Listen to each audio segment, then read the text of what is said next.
So dear students, हमने इससे पहले डिस्कस किया था Werner's theory of coordination complexes. उसमें हमने postulates of Werner's theory of coordination complexes discuss किए थे। आज जो हम डिस्कस करने जा रहे हैं, हम देखेंगे इस थ्योरी से प्रीवियस ईयर नीट और जेई में कौन से क्वेश्चंस पूछे गए हैं, हम उनको सॉल्व करेंगे और ये भी देखेंगे कौन से क्वेश्चंस आगे आने वाले वक्त में आपसे पूछे जाएंगे। What type of questions will be asked in near future exams. So let us start our topic applications of Werner's theory and the solution of questions which have been previously asked।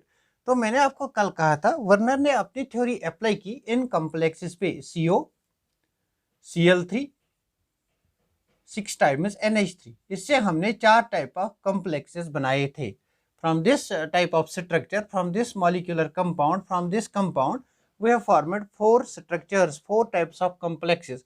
तो first complex हमने बनाया था यहाँ पे CO, cobalt, hexaammine, NH3, होल सिकेस Cl3। तो second type of complex हमने बनाया था इसमें CO, NH3, होल 5, एक Cl को अंदर लिया था Cl और एक अमोनिया मॉलिक्यूल को बाहर लिया था, 2 Cl को यहीं पे रहने दिया था। थर्ड टाइप ऑफ कॉम्प्लेक्स हमने बनाया था इसमें, the third type of complex CO, यहाँ से 2 अमोनिया को बाहर, 2 क्लोरीन को अंदर, NH3, whole 4, Cl2, then NH3, whole twice, then Cl। एक और कॉम्प्लेक्स बनाया था हमने तीनों के तीनों क्लोरीन को अंदर लाया था within the coordination sphere CO, NH3, whole 3, Cl3 और 3 अमोनिया मॉलिक्यूल्स को बाहर निकाला था 3 टाइम्स NH3। यहाँ पे मैंने आपको कंसेप्ट दिया था प्राइमरी और सेकेंडरी वैलेंसी का, आयनाइजेबल और नॉन आयनाइजेबल वैलेंसी का। तो देखते हैं अगर हम इनको ट्रीट करते हैं विद एक्सेस ऑफ AgNO3, अगर हम इसको ट्रीट करेंगे विद एक्सेस ऑफ AgNO3 तो क्या होगा, या उससे पहले हम देखेंगे अगर ये आयनाइज होंगे तो कैसे आयनाइज होंगे। यहाँ पे 2 पार्ट है कॉम्प्लेक्स के, ये पार्ट जो है ये आयनाइजेबल पार्ट है और विद इन स्क्वायर ब्रैकेट जो होता है वो नॉन आयनाइजेबल पार्ट होता है। तो अगर इसको ब्रेक करेंगे, नेगेटिवली चार्जड पार्ट है और ये कैटायनिक पार्ट है, देयरफॉर हमारा कॉम्प्लेक्स क्या बनेगा, CO, NH3, होल 6, ये 2 पार्ट्स में डिवाइड होगा, प्लस Cl नेगेटिव। तो कितने Cl नेगेटिव हैं, 3 टाइम्स Cl नेगेटिव। तो पॉजिटिव पार्ट पे कितनी चार्ज आएगी, क्रिस क्रॉस रूल अप्लाई करो, 3 negative charges, 3 positive charges will be positively charged complex. That complex will have overall plus charge, that is 3 plus charge. You can determine this charge as well. Similarly अगर इस complex को break करेंगे, ये ionizable part है, ammonia molecule क्या है, neutral ligand, neutral ligand ionize, इसका ionize होना या ना होना एक ही बात है।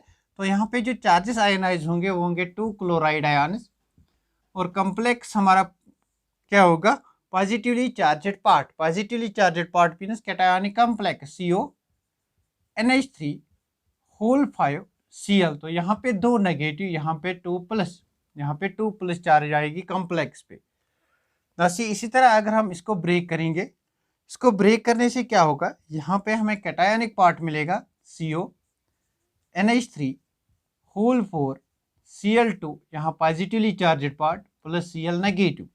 अगर इसको ब्रेक करेंगे तो यहाँ पे कोई आयनाइजेबल वैलेंसी ऐसी नहीं है जो चार्जड है, देयरफॉर कोई भी क्लोराइड आयन नहीं निकलेगा। तो यहाँ पे हमें मिलेगा CO, NH3, होल 3, Cl3, यहाँ पे चार्ज नहीं होगी, प्लस 0 टाइम्स क्लोराइड आयन्स। अब आपसे क्वेश्चंस पूछे जाएंगे, कौन से क्वेश्चंस, सी यहाँ पे टोटल चार्जेस कितने हैं, एक है पॉजिटिवली चार्जड पार्ट और 3 है नेगेटिवली चार्जड आयन्स।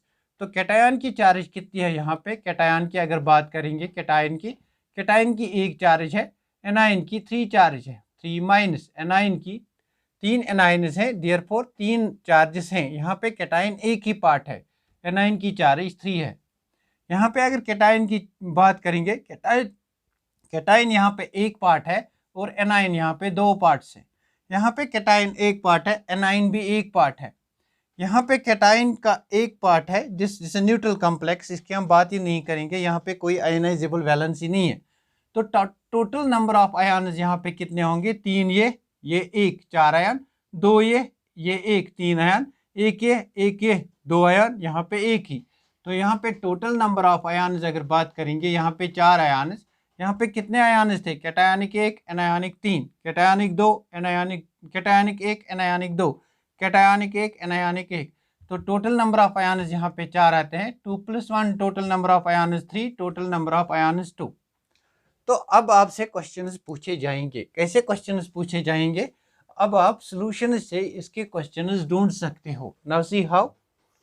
आपको पता है जो कोलिगेटिव प्रॉपर्टी मैंने सॉल्यूशंस में पढ़ाया है, कोलिगेटिव प्रॉपर्टी मैंने पढ़ाया था, जो भी कोलिगेटिव प्रॉपर्टी होती है वो डिपेंड करती है on the number of ions, not on the nature of the ions, they depend upon the number of ions.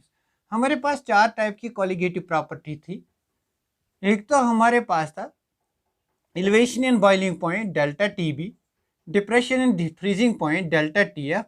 हमारे पास ऑस्मोटिक प्रेशर था, ऑस्मोटिक प्रेशर, ऑस्मोटिक प्रेशर, और एक और इम्पॉर्टेंट प्रॉपर्टी थी that was relative lowering of vapour pressure, RLVP। इस चारों की चारों कोलिगेटिव प्रॉपर्टी डिपेंड करती है upon number of ions present in the solution. तो अगर मैं आपसे पूछूंगा ये हमारा कंपाउंड ए है, ये हमारा कंपाउंड बी है, ये हमारा कंपाउंड सी है, ये हमारा कंपाउंड डी है, तो इन 4 कंपाउंड्स में से डिप्रेशन इन फ्रीजिंग पॉइंट किसका ज्यादा होगा? Depression in freezing point is a colligative property. Colligative property depends upon the number of the ions. जिसमें भी नंबर ऑफ आयन्स ज्यादा होंगे उसकी कोलिगेटिव प्रॉपर्टी ज्यादा होगी, मीन्स उसका डिप्रेशन इन फ्रीजिंग पॉइंट ज्यादा होगा। अब हमें पता है ये जो कॉम्प्लेक्स है ये फर्निश करता है 4 आयन्स, ये कॉम्प्लेक्स फर्निश करता है 3 आयन्स, ये कॉम्प्लेक्स फर्निश करता है 2 ions. Therefore colligative property order of these complexes A, B, C, D, it will be in the order। अगर हम इन कॉम्प्लेक्सेस का डिप्रेशन इन फ्रीजिंग पॉइंट देखेंगे डेल TF, या इनका RLVP देखेंगे relative lowering in vapour pressure, या इनका हम देखेंगे del TB elevation in boiling point, या इनका हम पाई देखेंगे, all of these are colligative properties. तो A का सबसे ज्यादा होगा compare to B, compare to C, compare to D। क्यों? बिकॉज कोलिगेटिव प्रॉपर्टी डिपेंड करती है अपॉन नंबर ऑफ आयन्स। ए में ज्यादा आयन्स फर्निश होते हैं। ये आपका एक टाइप का क्वेश्चन आ सकता है इस मतलब वर्नर्स थ्योरी से। वर्नर्स थ्योरी से this type of question can be asked in your competitive exams.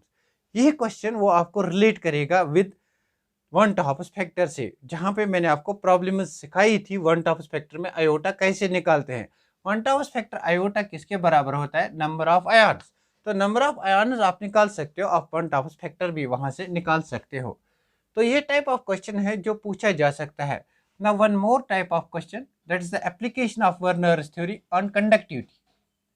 On conductivity हमें पता है कंडक्टिविटी जो होता है इलेक्ट्रोकेमिस्ट्री में हमने पढ़ा है, conductivity depends upon number of ions. Number of ions that is ionic conductance. Ionic conductance depends upon number of ions.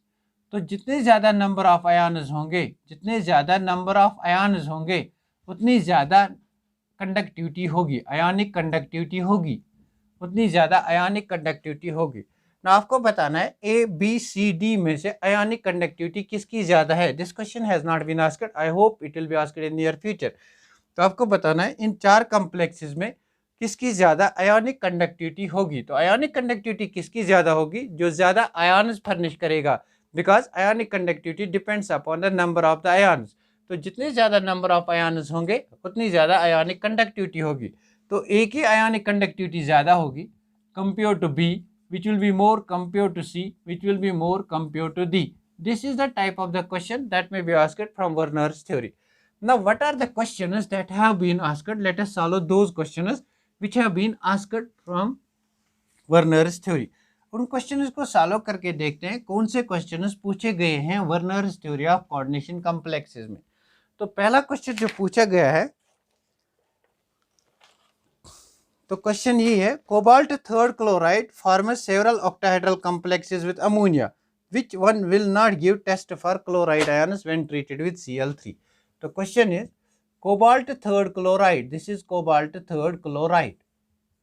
It has been said that this cobalt third chloride, it forms several complexes with ammonia. It forms several complexes with ammonia. When treated with ammonia, it forms several complexes. Means there are different types of complexes that have been formed by cobalt third chloride with ammonia. और जो complexes बनते हैं for example ABCD, वो तो आपको पता है कौन से बनते हैं, अभी हमने डिस्कस किया। उन कॉम्प्लेक्सेस में हमें देखना है उनमें से कौन सा प्रेसिपिटेट नहीं बनाएगा, कौन सा प्रेसिपिटेट नहीं बनाएगा, which will not give test, test कौन नहीं देगा, which will not give test, will not give test, which will not give test for chloride ions, chloride ions के का कौन सा टेस्ट नहीं देगा इन कॉम्प्लेक्सेस में।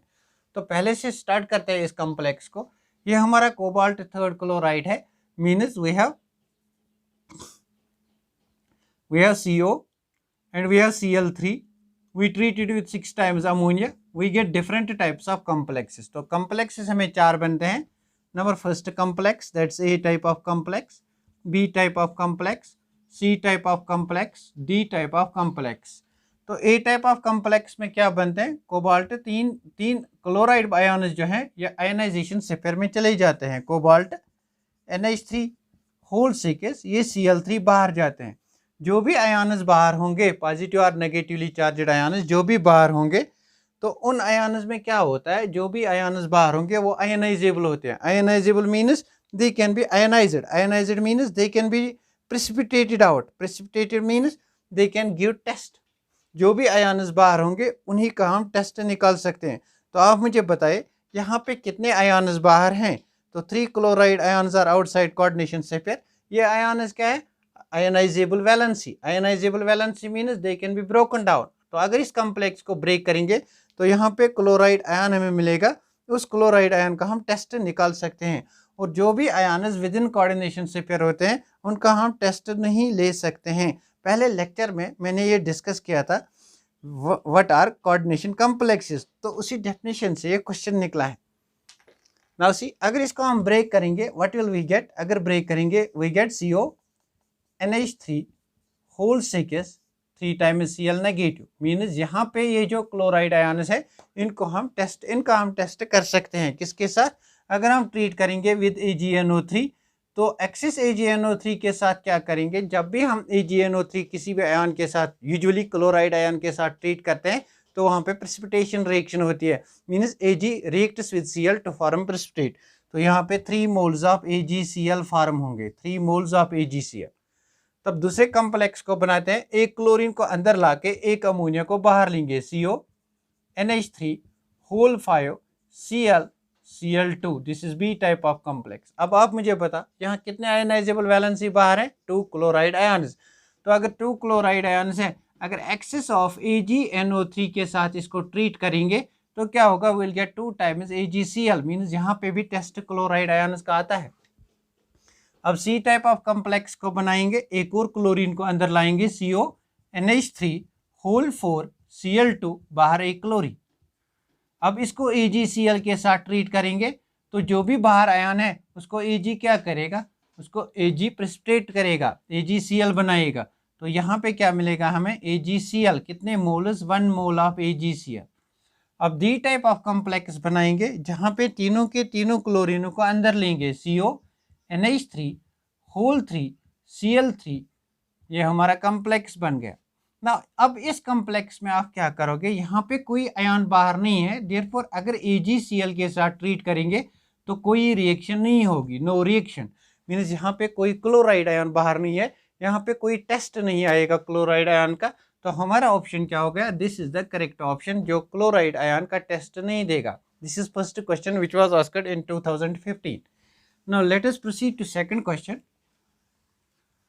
Second question भी यहीं से आएगा, the correct order of stoichiometries of AgCl formed with excess of AgNO3 in this complex is। 3 complex आपको दिए गए हैं, 3 complex, complex 1 is COCl3, COCl3 6 times ammonia, this is one example। एक और एग्जाम्पल दी गई है, COCl3 5 times ammonia, COCl3 5 times ammonia।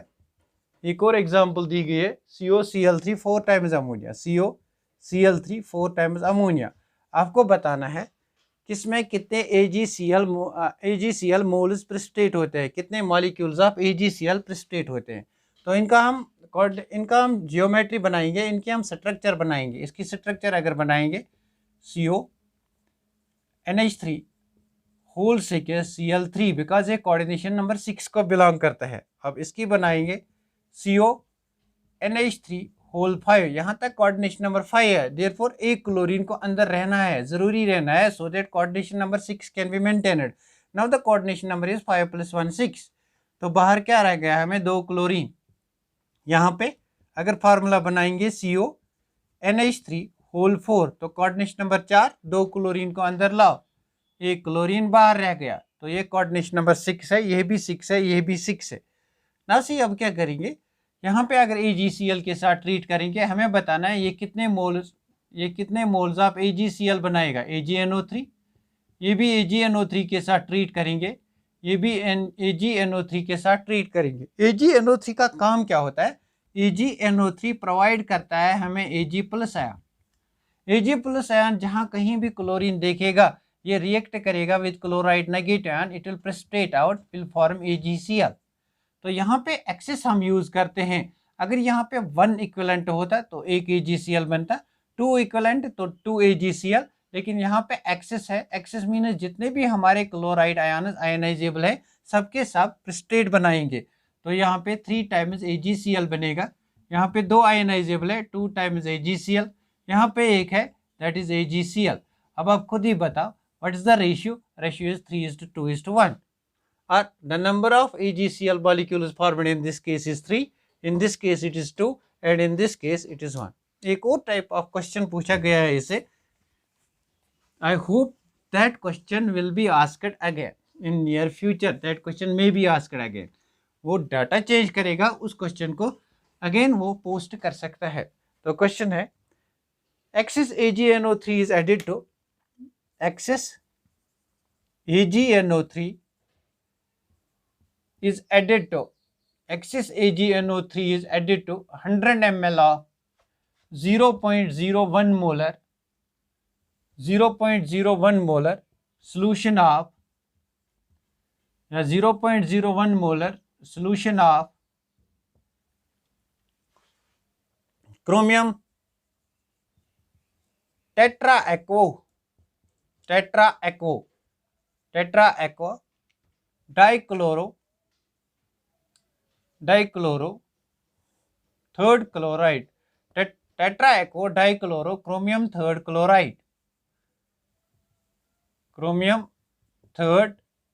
chloride, क्या लिखा है, excess AgNO3 is added to 100 ml of 0.01 molar solution of tetraaqua dichloro chromium third chloride। तो आपको बताना है the number of moles of AgCl precipitated is, तो ऑप्शन यहाँ पे गिवन है 0.003, दूसरा ऑप्शन है 0.01, तीसरा ऑप्शन है 0.001, तो चौथा ऑप्शन है 0.002। अब वीडियो को पॉज करो और इस क्वेश्चन का सॉल्व करो, 5 मिनट में सॉल्व, 5 सेकंड्स में सॉल्व करो। नाउ सी, आई होप आपने सॉल्व किया होगा। Now see how we are going to solve this question, what is the approach of solving this question।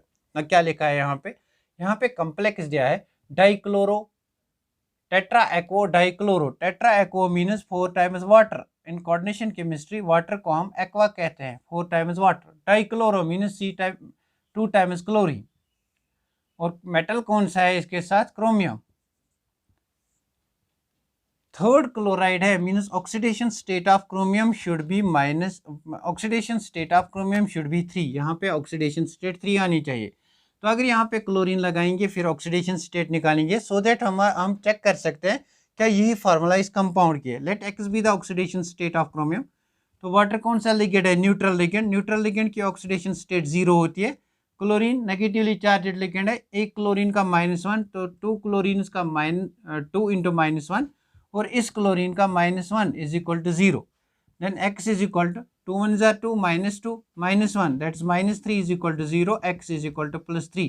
तो ये यहाँ पे स्ट्रक्चर इस कॉम्प्लेक्स की है ना। अब क्या गिवन है, इस कॉम्प्लेक्स का 0.01 मोलर सोल्यूशन, इस कॉम्प्लेक्स का 0.01 मोलर सोल्यूशन, और AgNO3 कितना ऐड करते हैं, 100 ml, AgNO3 100 ml ऐड करते हैं, 100 ml।